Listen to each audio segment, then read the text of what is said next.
So I have this buddy at work. For the sake of, his name is Mike, but for the sake of anonymity, we'll call him Joe. And we have this deal going where if I win the lottery, I'll give for every million, I'll give him 60,000, and vice versa. If he wins the lottery, for every million, he'll give me 60,000. Okay. So we're talking the other day about places we'd like to go. We win the lottery, you know. And he said, well, I can't go anywhere abroad. And I said, why? And he said, because I'm on a no-fly watch list. And I'm like, what? He goes, I'm on a no-fly watch list. So the deal is, he's Iranian descent. His mom is Iranian. She was born in Iran.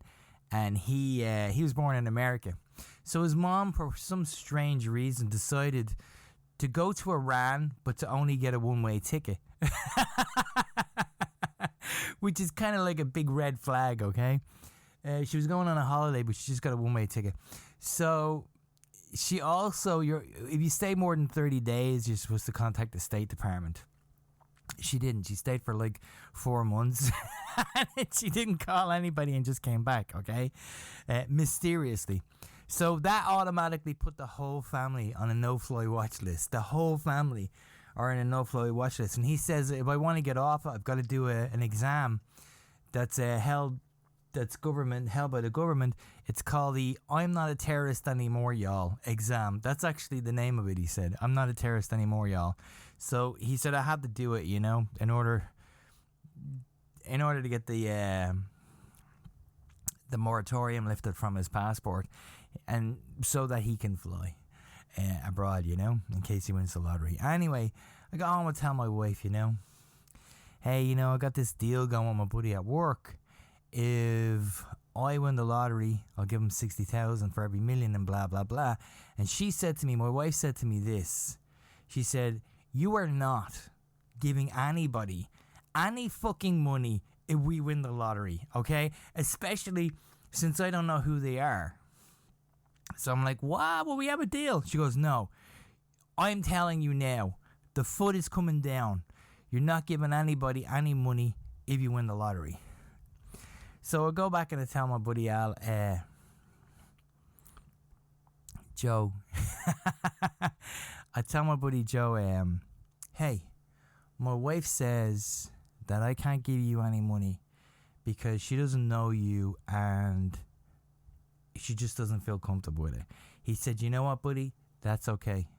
That's okay. If I win, I'm going to give you money. I'm going to stick to the arrangement. But you don't have to stick to the arrangement. So if I win, I'll give you 60,000 for every million. Don't worry about it. So I went back to my wife and I said, my buddy Joe said he's going to give me the money anyway if he wins. And I said to my wife, I want you to know this, okay? Because I want you to know what a decent human being looks like. I said this to her. I said, so that, you know, you can, I don't know, practice. You know what I mean? A template, if you will. Somebody, you know what I mean? Somebody to look up to. He doesn't care about if I win and I don't give him any money. He's going to give me the money because he's a decent human being. And she said to me, no, we're not taking any money off some dude, okay, that you work with. And I said, what are you talking about? She goes, we're not taking the money. The foot's coming down, okay? My wife is very forceful. She goes, we're not taking the money because there's always strings attached. We're not taking any money off anybody. So I said, whoa. I said, she goes, go tell him, okay? So I went and I told him, I said, my wife said, even if you win the lottery, I can't take any money off you. And he's like, what? He goes, I can't take any money off you. And he said, well, I'm going to give you the money anyway, okay? And then you can give it to charity or whatever. And we're talking and we're going, okay, you're a good guy, you know? And he said, like, what will you do with your money? I was saying, what will you do with your money? Well, you know, the usual lottery dreams. And I said, I really do want to take the money off you because, I said to him, I had this lifelong dream. And the lifelong dream is going on the Orient Express, which is this beautiful old train that's been, revamped from. It's like a 150-year-old train, made famous by Agatha Christie's novel Murder on the Orient Express and subsequent movie productions. So I said I've always wanted to go on the Orient Express, So I think I'm gonna try and take the money off you if you win. It's just, don't mind her, So he said, you know what I'm gonna do? I said, what?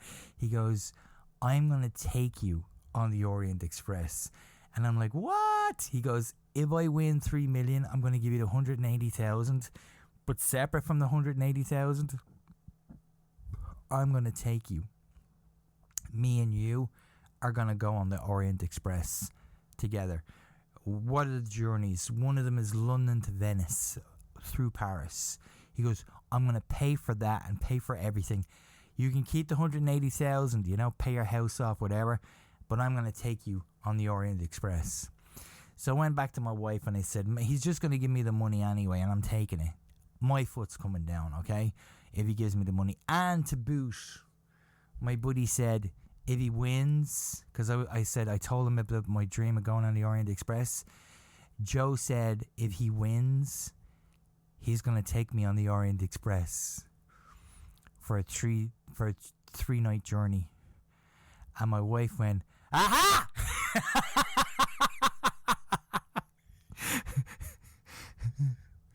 And I'm looking around. I'm like, what? She goes, aha! I said, are you okay? And she said, yeah. She said, he's gay for you.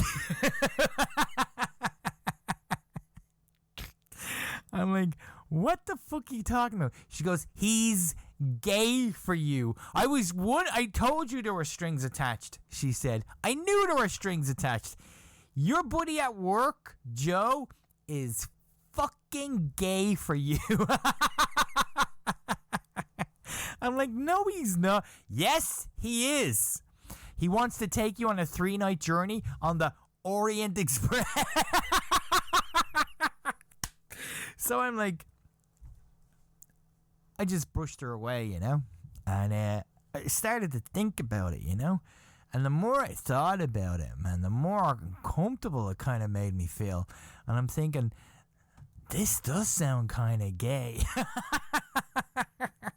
It does, right? I mean, it's the Orient Express, right? It's the Orient Express. It's one of the most romantic train journeys imaginable, I mean, it's really, really romantic. So I went back to him and I said, Joe, I said, dude, I don't think I can go on the Orient Express with you. And he's like, why not? And he said, because it's kind of fucking gay. And he's going, no, it's not. I said, dude, the two of us, we're going to be sharing one cabin because it's like $10,000 for a cabin. Okay? We're going to be, there's only one bed, right? You're not going to pay for 2 cabins. And he's like, no, we're going to bunk up. And I'm like, and there's only one bed, right? And we're going to have to share that bed. So we're going to be on the Orient Express, just me and you. Firstly, everybody's going to think we're gay straight off the bat, you know what I mean? And we're going to have to, we'll be at dinner, okay? Me and you will be at dinner, and we have to wear a tuxedo to dinner, okay? It's fine dining. And the maitre d' is going to come up, or the cabin steward's going to come up, and he's going to say, sirs, after dinner, he's going to say, sirs, your cabin has been prepared, and your bed has been made for you, sir. And then we'll be in our tuxedos, like, drinking our aperitifs, and then you're gonna say to me, shall we retire? You're gonna look at me deep in the eyes, and you're gonna drink your aperitif, and then you're gonna go, shall we retire? I'm like, that is the gayest shit ever. He goes, no, it's not gay. And I'm like, it is gay. And to anybody out there listening to this, it's fucking gay. It's a fagcation. It is. It's not a brocation. It's a fagcation or gaycation. Okay? Of course it is. Yes, two dudes going on the Orient Express. Like, if you have a husband, right, at home, and he's like, hey, hon, I want to go on a vacation with my bro. You know what I mean? I want to go with my broski on a vacation, you know? Yeah. And she's like, oh, yeah, okay, you want to go with your bro on a vacation? That's cool. You know, and if she's like, where you going to go? You going to go to Cabo? You going to go to the beaches of Cabo? You going to drink shots? You going to look at naked girls? Where you going to go on your vacation? Where you going to go? And her husband says, the Orient Express.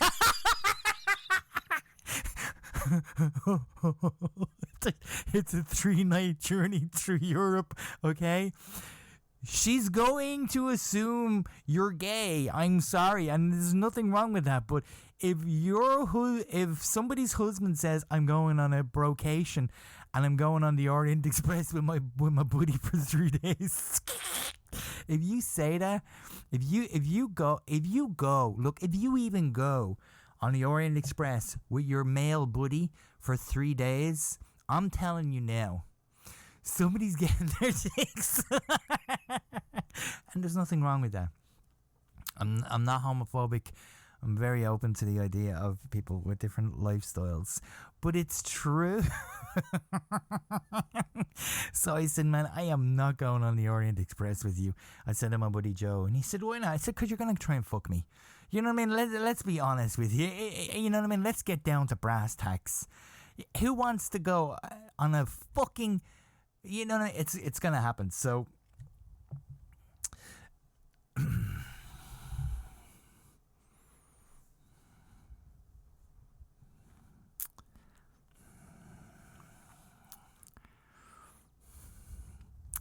Although...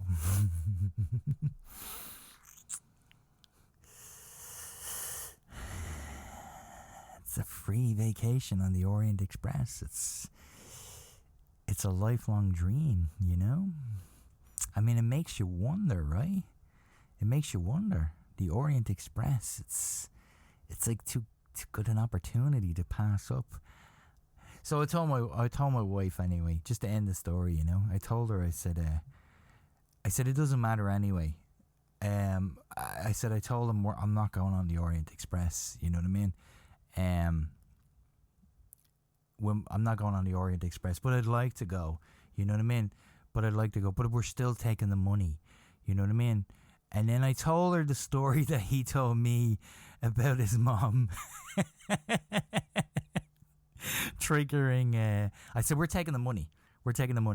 So I told her the story about his mom triggering the no-fly watch list for the entire family, and then she said, "Ah!"